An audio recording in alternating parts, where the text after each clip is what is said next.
There we have it. Welcome everyone to the Sam Labs Refresher Elementary Edition.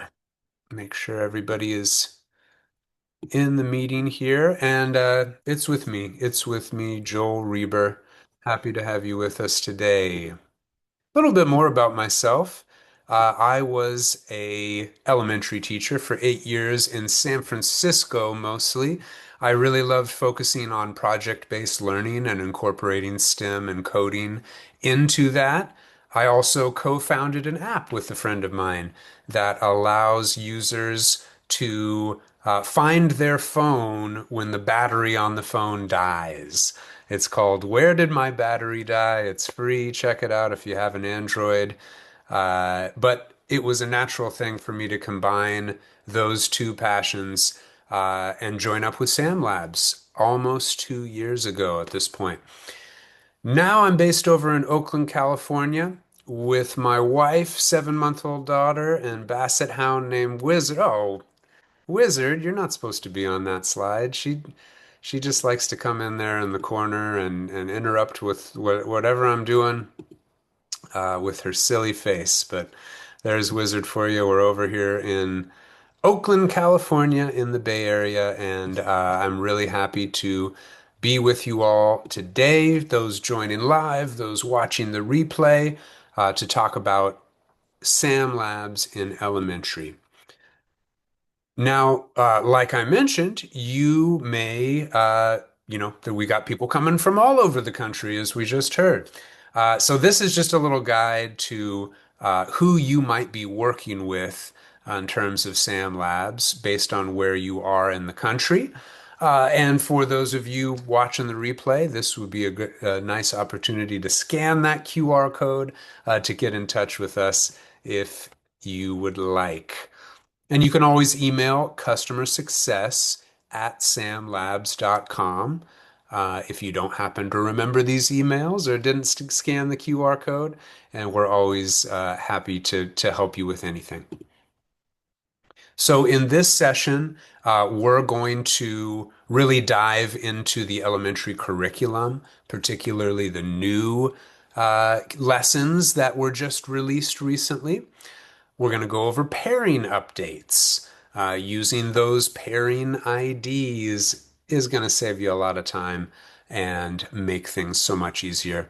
And then we're going to have some time for Q&A, some time to share what you all are doing, any questions that you might have, or any resources that will help you have a successful year. So as we get started here, we've got some great people joining us here, and they already shared a little bit about where they are calling in from. But might anybody like to share a little bit more about what your role is, and what you hope to get out of today's planning session? I'll go.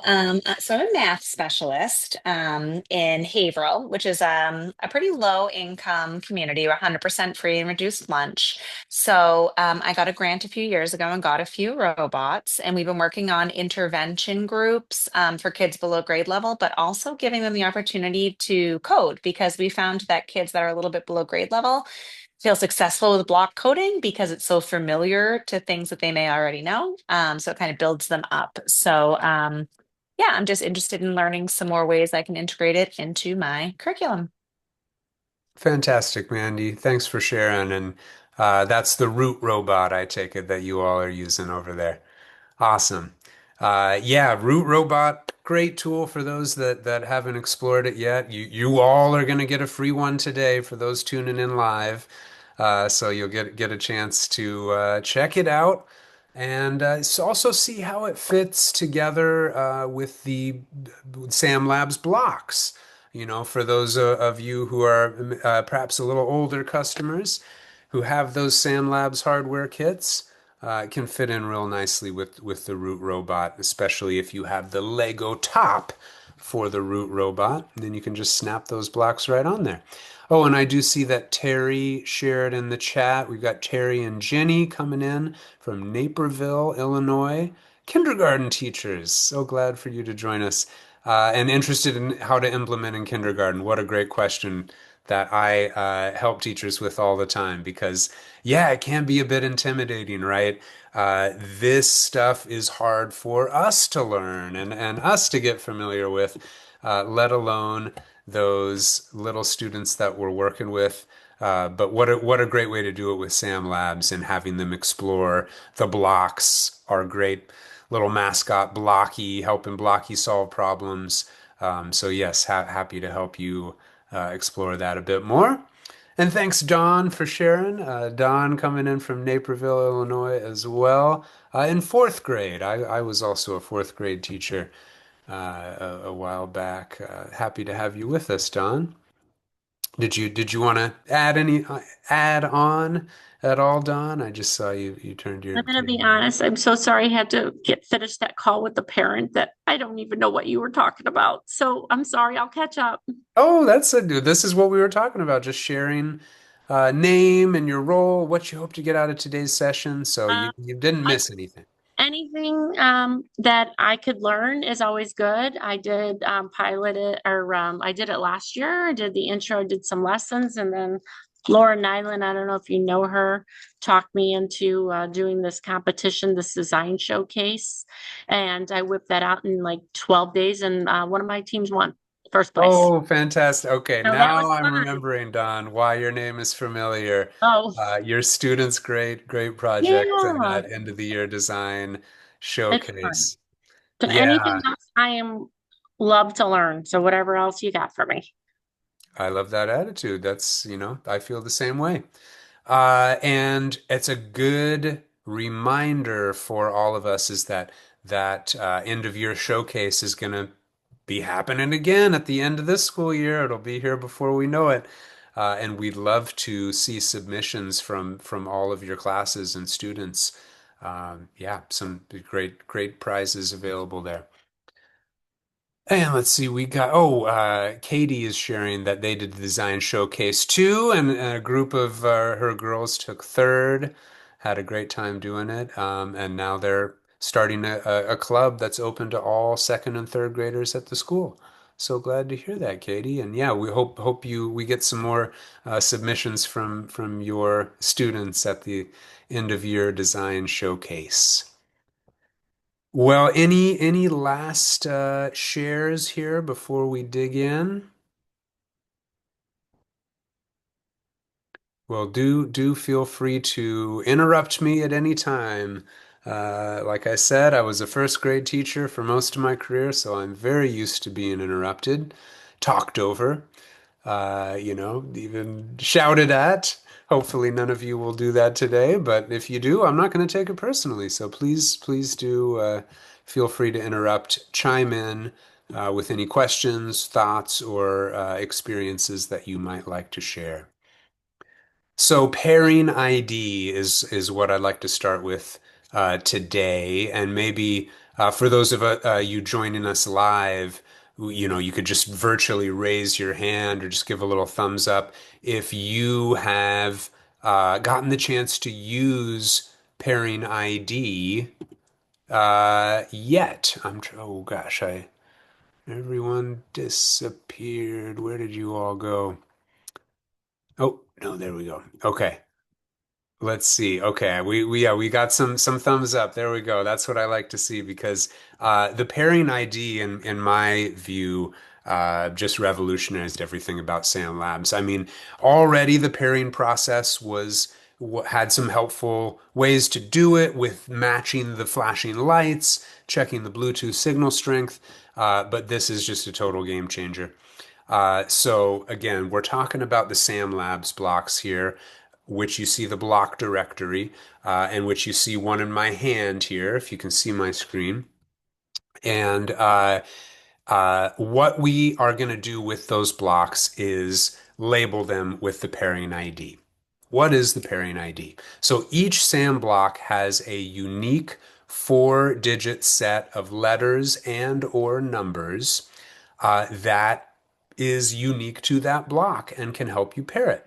And we recently added this feature to help students more easily identify which block to pair to. So when you've got a whole classroom of students pairing their blocks, as you may know, other students' blocks would appear in their Bluetooth pairing menus, making it sometimes challenging to know which block to pair with and to find the correct block. So by using the pairing ID, it makes this process a whole lot easier. I'm going to show you how to do it in just a moment. So what you're going to do is in a project, you're going to SAM space project, you're going to open the connecting panel and connect to a block. Its pairing ID is going to show on the block card where the color typically flashes on the computer screen and on the block. And then you can write that pairing ID. And actually, can everyone see my screen? Thumbs up, thumbs down. Can you still, okay, just checking. Uh, or rather see my video is what I meant to ask. Can you see? Okay, you can see me.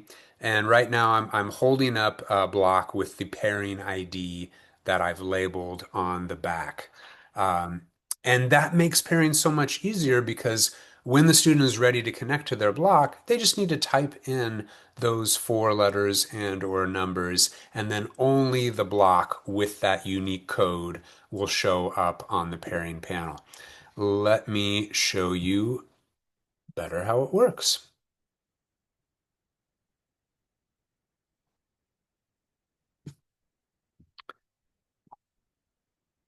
In just one moment here. All right, let me switch over to my SAM Studio and go into a SAM space project. Okay, so once you're in there, it can be any project. Oh gosh, the Zoom sharing. Let me just make sure that I am sharing my entire screen. Yes, I am. Oh, entire screen. Thanks for bearing with me, everybody. Okay, now that I've got the entire screen here, I'm going to go into the connecting panel and I'm going to click Pair Device. That will bring up the Bluetooth pairing menu. And then I'm going to turn the block on that I'm ready to label with the pairing ID. So I press the power button, it lights up red, it appears in the Bluetooth pairing menu. I'll select it and click Pair. Then the block card is going to show up. That's what you're seeing here, RGB LED, and now it's flashing blue, similar to the blue that it's flashing on the block itself. This was the old method, right? You match the color that the block is flashing with the color on the screen, and it was a pretty good method. But that Bluetooth pairing menu can get awfully confusing with all the other blocks showing up. So this is where you can find the pairing ID of this block. It's right here, 6C9B. And if you can see it on my screen there, it is that's what I labeled on the back of the block. A couple things to keep in mind when labeling. A little sticker works really great. I happen to have a label maker, which I use to make this pairing ID label. And then a paint pen will also work to write directly onto the block. Those are the three best methods that we found to label the block. And we recommend that you label it on the back. On the front, it's kind of limited real estate, and we don't want to block the name of the block there. So I recommend labeling it on the back. And so students will have to pop that block out of the Lego connector so they can see the pairing ID. I'm going to click the red X because I'm not going to pair this block quite yet. I'm instead going to enter the pairing ID right here. And then also a note, by clicking on the words pairing ID in the connecting panel, it's going to pop up this helpful reminder of what the pairing ID is and how to find it and label the block with it. So if you ever, are what's pairing ID again? I meant to do that, but I didn't do it, and now I forget. Just click on there and you will find those instructions. So here I go. I'm going to enter that pairing ID 6C9B. And once it's entered in this box, now when I click pair device, the Bluetooth menu comes up. But this is going to be the only block that appears in the Bluetooth pairing menu. No other blocks from other students from around the classroom are going to appear in the menu, just that block. So now when I click on it and click pair, it's not going to flash a color on the screen or on the block. It's just going to connect right away because there's no mysteries. This is the block that they're meaning to connect with. And now that block has lit up solid white. It appears in the connecting panel under connected, and I am good to go with that pairing ID. Joel, did you say this is new? Because this is amazing. Yes, oh, I'm so glad that you agree, Don. This is new. This came out sort of near the end of last school year. So we're really trying to get the word out. It's It was a pretty new. pain, all of them trying to figure out what color, and then they're somehow pairing each other's, and it was Yes, yes, it certainly can be. So I'm glad to get this out there and have you know about it. Katie, I hope I answered your question of where to find the ID. I'll just show you real quickly again with a different block, it, just in thank case. you. Oh, did that make sense, Katie? Yeah, thank you. Okay, no problem. Yeah, so and that's going to be the same with any block. And then also once you pair that block, you can see the block's pairing ID shows up as well. So another great chance to label those blocks. And it does take some time. It does take 5, 10, 15 minutes, depending on how many blocks you have, to label those blocks. That's why I highly recommend if you have a parent volunteer, if you have, someone at the school who has some spare time on their hands, which I'm sure is few little precious little for you all. Great job to have a volunteer do. A student volunteer after school could do it relatively quickly. So hopefully you can have someone help you out, but yeah, it shouldn't take too long to label all of those blocks. Then you only have to do it once, and it's going to save you so much time and energy. Okay, let's switch back over to the presentation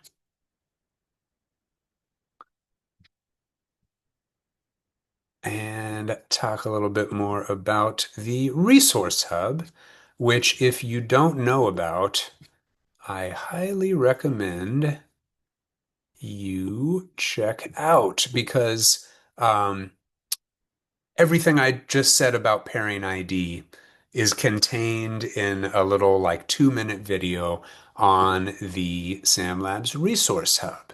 So it's just a really good site to bookmark in case you have a question. I forget how to find the pairing ID. I forget how to use pairing ID to pair in Sam Blockley instead of Sam Space. All of these have short videos to help you better understand, to remind you, to just show you exactly how it works on the Resource Hub. There's also, lots of helpful links, anchor charts, guides, the block directory, so much great stuff on that resource hub. I highly recommend that you go to that website address and bookmark that page, which of course is linked in this slide deck, which I'll be sharing with you all, as well as the video of this webinar for those who registered but were not able to make it. There's those anchor charts that I mentioned. Pairing in Sam Space, Sam Blockley, Sam Script. It's all going to be a little bit different, but you can use the pairing ID in each of those coding platforms, and we've got those anchor charts to help remind your students how to do that as well. Oh, and I think I accidentally opened one up, but there we go. Just make sure okay, we're still looking at it. I got so used to Google Meets. Now Zoom is a little unfamiliar, so thanks for bearing with me, everybody.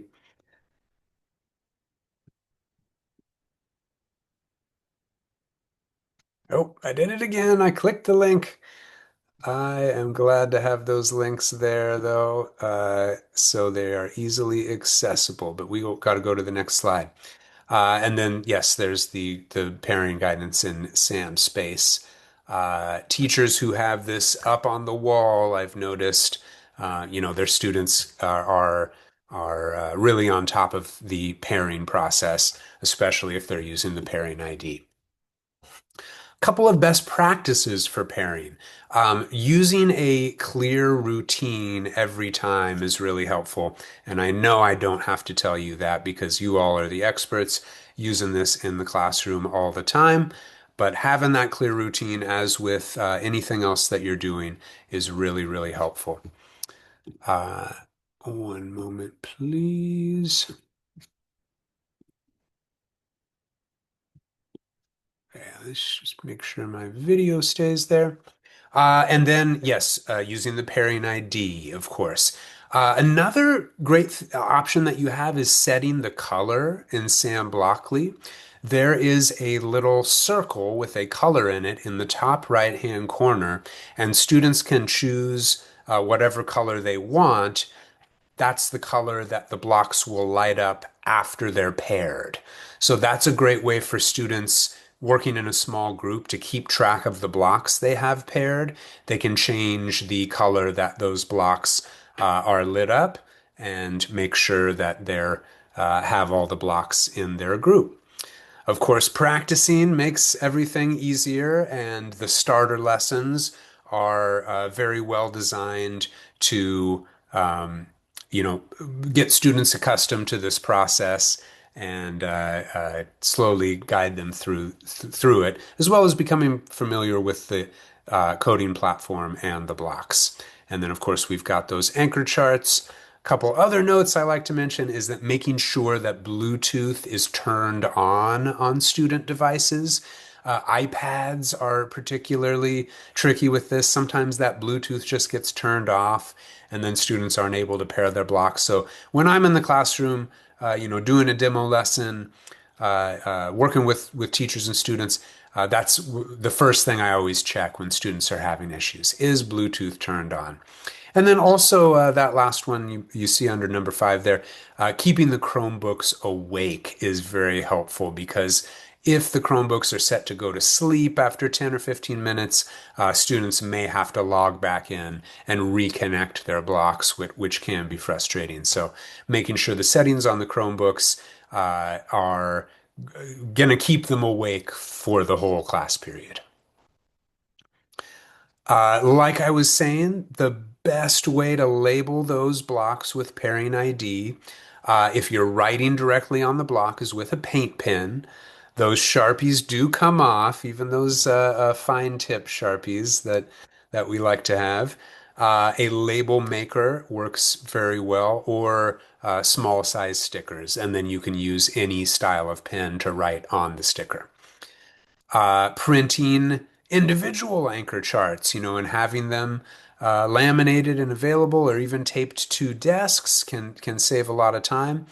And then also an important thing to remember is that the blocks, so if you just turn the block on to pair it, like I'm doing right now, and it lights up red, you've only got 30 seconds before it does turn off automatically. So that's why in the slide decks, we encourage students to only turn the block on when they've already got the Bluetooth pairing menu up on their screen. They don't need to turn the block on before that because that can be another barrier. They may have turned the block on and then gone into the connecting panel to get everything set up. But by the time they get to that Bluetooth menu, the block will have turned off. And you can always check again. This one's still on, but it will be turning off shortly. If the block is not lit up, the block is not on, and it cannot be paired with Sam Studio. And then last note is that all the letters in the pairing ID are always lowercase. They're going to show as lowercase on Sam Studio, like I was just showing you, and they need to be entered as lowercase letters as well. That covers pairing ID, and I hope you all are able to label your blocks before you get started this year to make things go a lot more smoothly.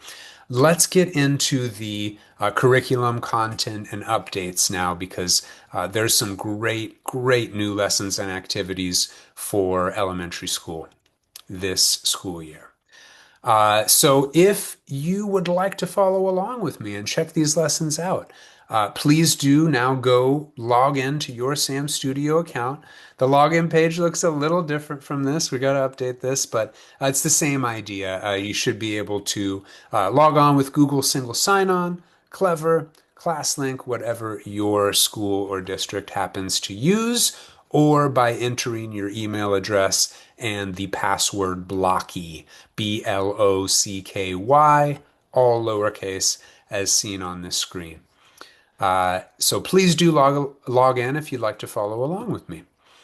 And these are just some of the resources that are included with each lesson or with each unit. The medium-term planning guides are available on the Resource Hub, and those are like a scope and sequence for each grade level. So here we're seeing for grade 2, it's going to list all of the lessons in order, show what the prototype looks like and the final system for that lesson. It's going to tell you the standards that that lesson is targeting, materials required, and anything else you need to know in your planning. The standards alignment guide is also available for each grade level, and that's going to show you for the NGSS science standards which lesson is targeting which standard. There is lesson overview documents, which is kind of a shortened version of the medium-term planning guide, which gives you a brief description of each lesson, the hardware blocks used for that lesson, and virtual blocks as well. The block directory I mentioned earlier is a great resource to print out and have in the classroom, especially because each page goes over a different block in the STEAM course kit or the Maker kit, and gives a real world application of that block. It also has a challenge for students to work on having to do with that block. And of course, all blocks are virtual as well as hardware blocks. So if you don't happen to have a Maker kit, if you don't happen to have that block that they're talking about, students can still work with its virtual version. And of course, if you're interested in getting that Maker kit, please do reach out to the person that you're working with. But that block directory is great to have on hand in case a student finishes a bit early, would like to work on a challenge for one of those blocks. All projects can be downloaded and shared. So there's a guide to importing projects in case you have a great one that you worked up with your class that you want to share with other teachers and other staff at your school. And then there's some resources around the formative assessments included in many of the lessons. And this can all be found in the STEAM resource packs, broken down by grade level on the Content Hub, as well as the Resource Hub. And then included also with these lesson packs, there's some different ones based on the course that you're going through, and that's detailed a little bit more here, showing exactly which ones have the formative assessments, the modular STEAM, and which ones are more based around interactive notebook activities like the STEAM 5E course. The best place to always begin, in my view, is with the starter lessons, especially if you're working with students who have never used Sam Labs before. There are 4 starter lessons. Each one is broken into 2 parts, so it makes it easy to modify, if you want to go a little bit more slowly, or if you start the starter lesson and find that you don't have time to finish the whole thing. These can bring about a lot of really engaging and productive student discussion, when you're talking about things like inputs, outputs, and behaviors. So you might want to give them a little bit more time. So it makes it easy to break it up into 2 parts if that's helpful for you. And of course, each starter lesson comes with all the resources that I mentioned. And it really gives students a good foundation of the knowledge needed to continue all the way through block and even a bit into script coding. Now let's talk about the new K2 and 3.5 starter activities, and this is getting into the new lessons that were just released for this school year. So these starter activities are shorter, more targeted activities. There's 6 lessons for each of those grade bands. Sorry, making a total of 6 lessons with the 4 starter lessons and then a couple of add-on ones in the form of these starter activities. These are designed to be taught alongside the starter lessons after you've completed those 4 starter lessons, and they are in the interactive lesson format, which includes a lesson or activity plan, an interactive slide deck, and in the form of that interactive lesson that I mentioned. And I'm going to get into Sam Studio and show you exactly what those look like a bit later. But these are just great to extend the starter lessons and go a little bit deeper into, for instance, for the 3.5, Boolean versus numeric input and output. So you're really getting into some more advanced, more complex material with students right away to give them that foundation to get into some of the cool behavior blocks around logic and loops. Setting scaffolds within SAM space can be really helpful, especially for, let me remind your name here. Yes, Terry and Jenny calling in from Naperville, Illinois. We're interested in how to implement this in kindergarten. So, one thing that can be really helpful are the settings in SAM space, which you can find on the right side of the screen by clicking the button that looks like little meters that go up and down. And it's there where you can find how to change you can find where to change the language settings for the student's platform. To be clear, the student would have to go in and change those settings on their platform. If the teacher changes the settings, it does not disseminate to all the students. So, for students who, for whom English is not their first language, be really helpful to go in and change it to a different language. And then the K1 simple workspace settings. So in order to support kindergarten and first grade students, it creates a simplified view of SAM space in the settings. It basically takes away all of the blocks that are not in the tray of the 4 blocks that they're mainly going to be using. And I'd like to go over to Sam's space right now and give you a bit closer view of that because it's really, really helpful for the younger students. So if you allow me to just reshare my screen, now we're back on Sam's space project where I was just getting the pairing ID. And if I go over here to the right side and click on these little meters, that pops up the settings where you can change the language right here. And then this is what I was mentioning, the K1 simple workspace. So to exit out of the settings, you'll see for the inputs and outputs, you've got quite a few blocks on here. These are some of the blocks you'll find in the Maker Kit and some of the things like the heat sensors that kindergarten and first grade students likely aren't going to be getting into right away. Similar with the outputs, you're getting into things like the servo motor and the camera that students don't necessarily need to see when they're first learning the platform. So if I go into these settings and toggle on the K1 simple workspace, you'll see that now under outputs, I'm just seeing the RGB LED. Well, 2 of them, in fact, because I did connect one of the blocks earlier to show the pairing ID, but it would just be the sound player, RGB LED, and DC motor blocks, and under inputs, just the key press and light sensor blocks. So that's a great way to simplify it for younger students.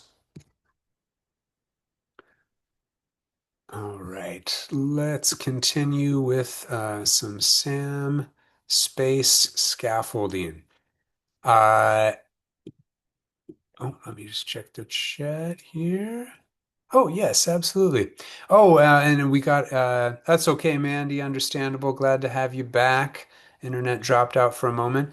And Don is asking, how do we get heat sensors? So, heat sensor is one of the blocks in the Maker kit, which is kind of like an expansion pack kit, which has all sorts of sensors, sliders, buttons, things of that nature. Not required to implement the K5 Steam course, but really, really fun add-on, and in particular with open-ended exploration, which is what the Maker Kit is designed for. So please do reach out to the person that you're working with and ask them about getting a Maker Kit if you're interested, because hey, yeah, having that heat sensor in particular, I always think about this open-ended design challenge I was doing for a summer program in Portland, working with the teachers there. And one of the students came up, it was a community solutions design challenge. So they identified some problems in their community and then designed something using SAM Labs to solve that problem. And the problem that the student defined was that people in hospitals often aren't, getting help in a timely manner. They might have to press a button and wait a little while. So this student wanted to design a hospital robot that would be able to, and of course using the DC motors, the car chassis, and the wheels so that it could get around. And then this robot also had a heat sensor on it to use as a thermometer to take people's temperatures.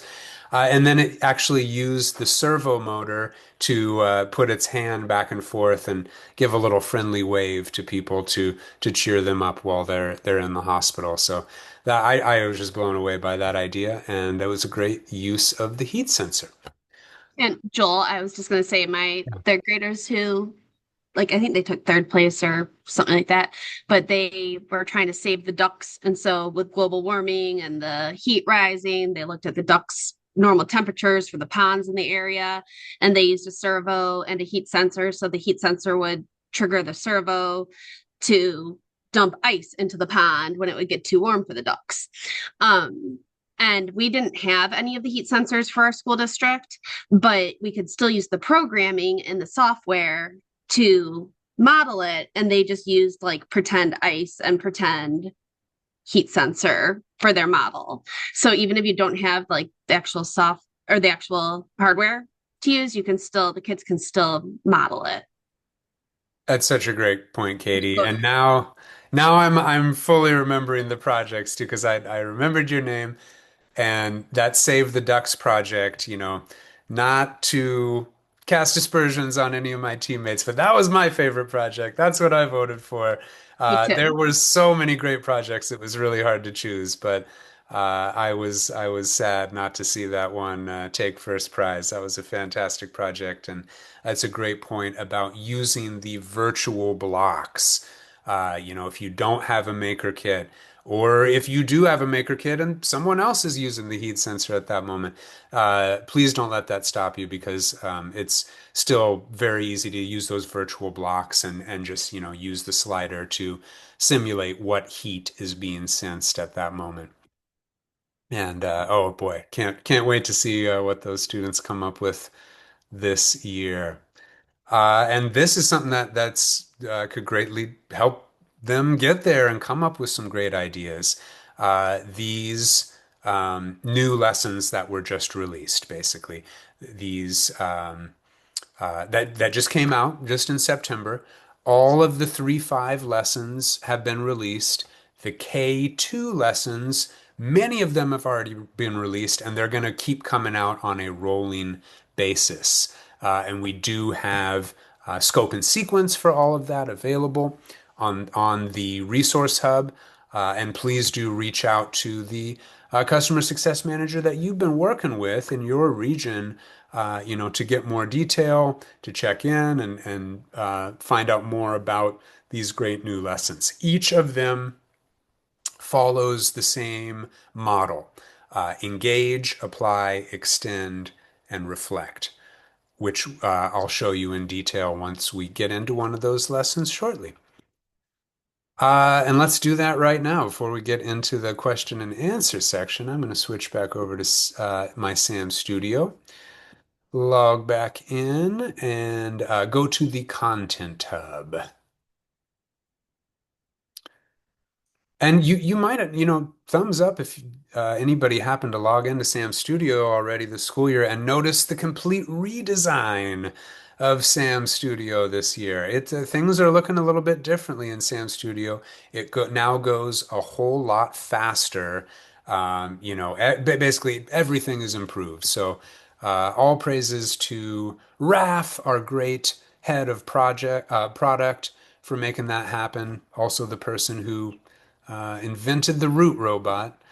Very glad to have him on the team. So yeah, it's looking a little bit different this school year, but everything is this in the same place. You got your projects, you got your content hub, which is what I will go to up here. And then I'm going to scroll down to the featured elementary lessons. Let me just make sure you can see those. Yes, and this is where this is a great place to go if you want to just kind of check out some of these new lessons and see what there is to offer. If you want to be a bit more focused and deliberate about it, I would recommend looking at that scope and sequence document to focus on your particular grade level or grade band. But there's a lot of great featured lessons here.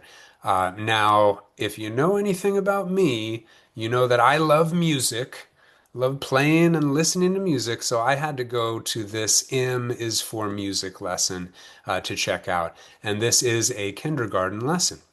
So I clicked on the lesson. It took me to the lesson page.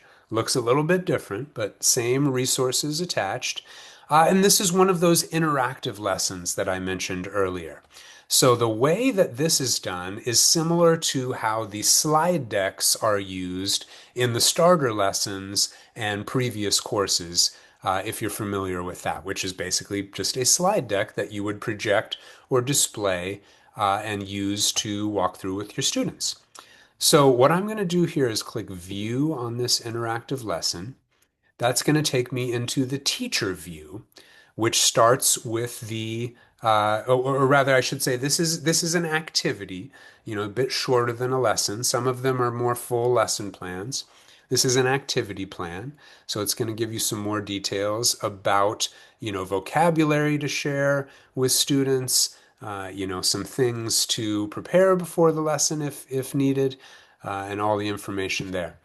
But what I'm going to do now is display the student view, and we're going to see what you would actually be walking through with students. So of course, this being a kindergarten lesson, you're gonna start with the engage, and you're going to be reading to them the words from the screen. So of course, we got our friend Blocky here listening to some great music on their headphones, and a little engage question to start with about feelings that came from listening to a song.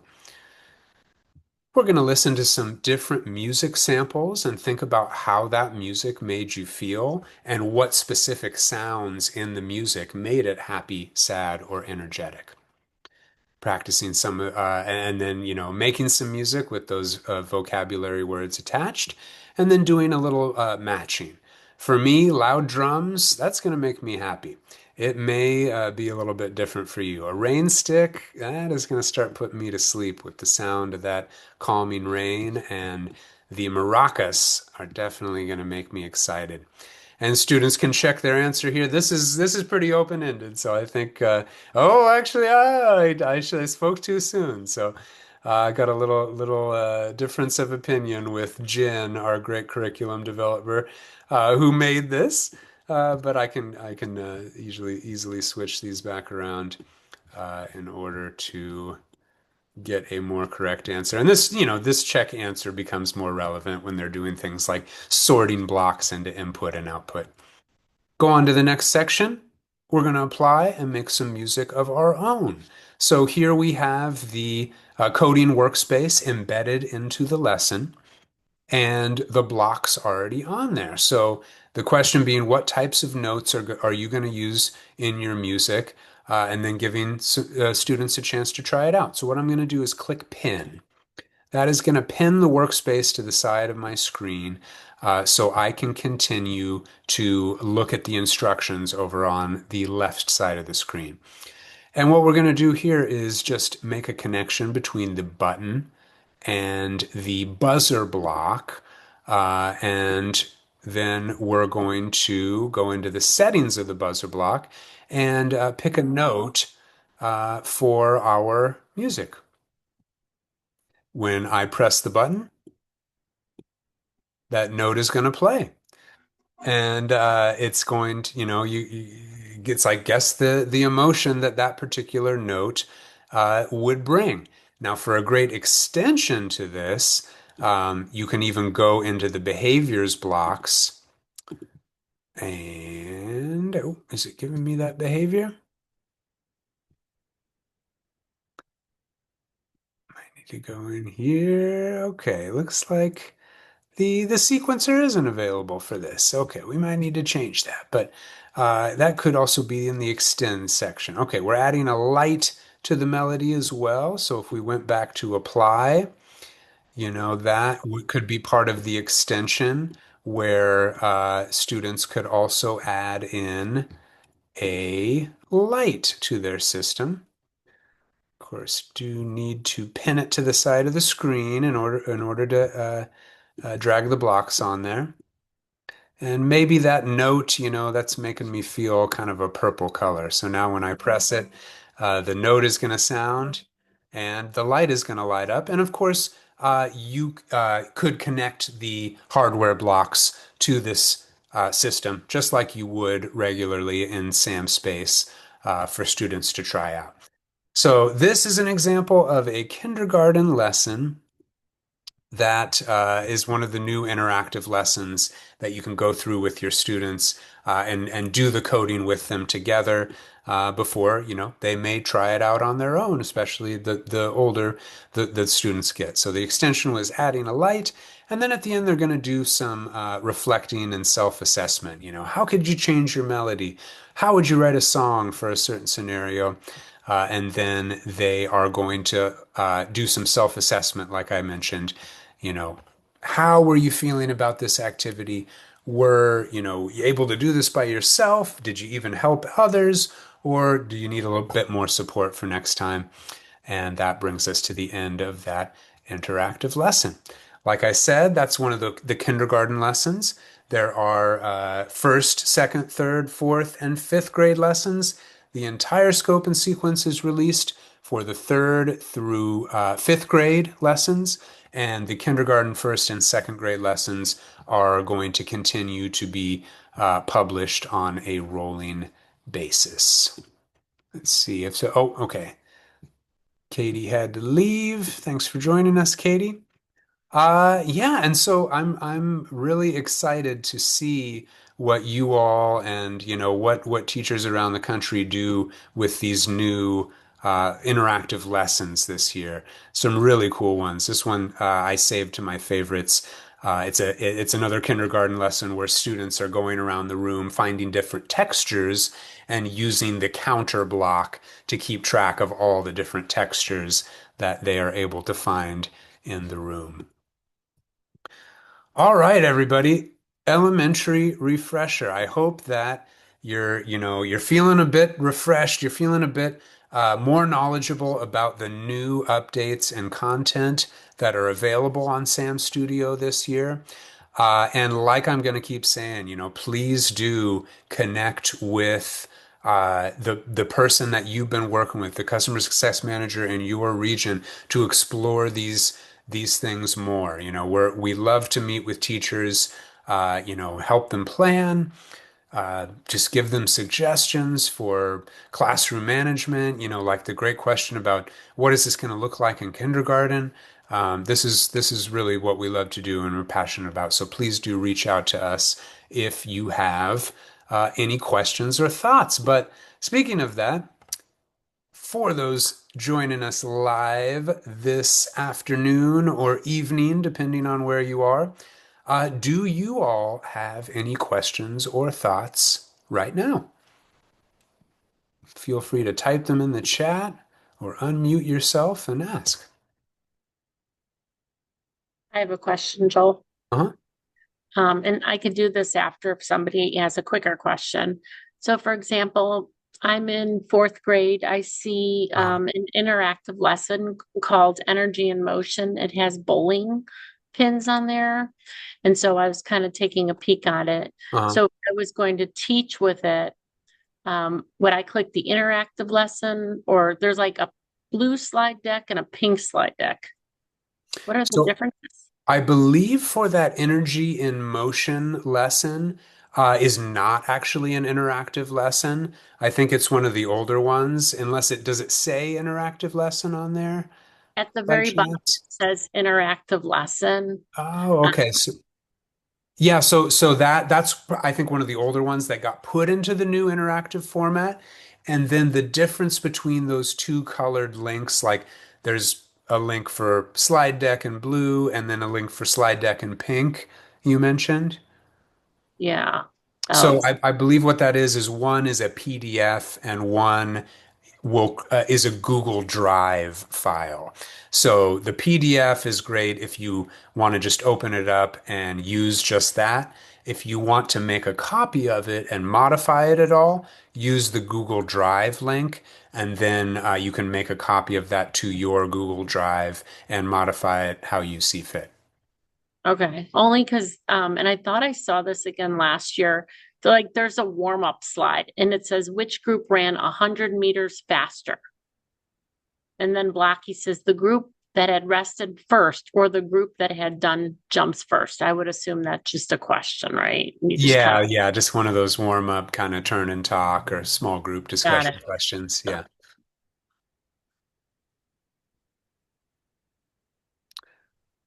Anything else?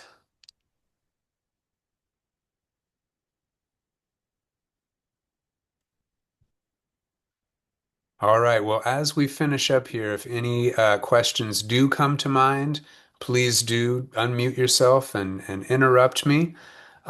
We are now, I believe. Yes. Okay. I don't want to pop that up because that is the link to the survey for those that attended live to fill out in order to get your free root robot. So I am going to stop recording now. Thank you so much to everyone that joined us on the replay. I wish you a great school year, and we hope to hear from you soon.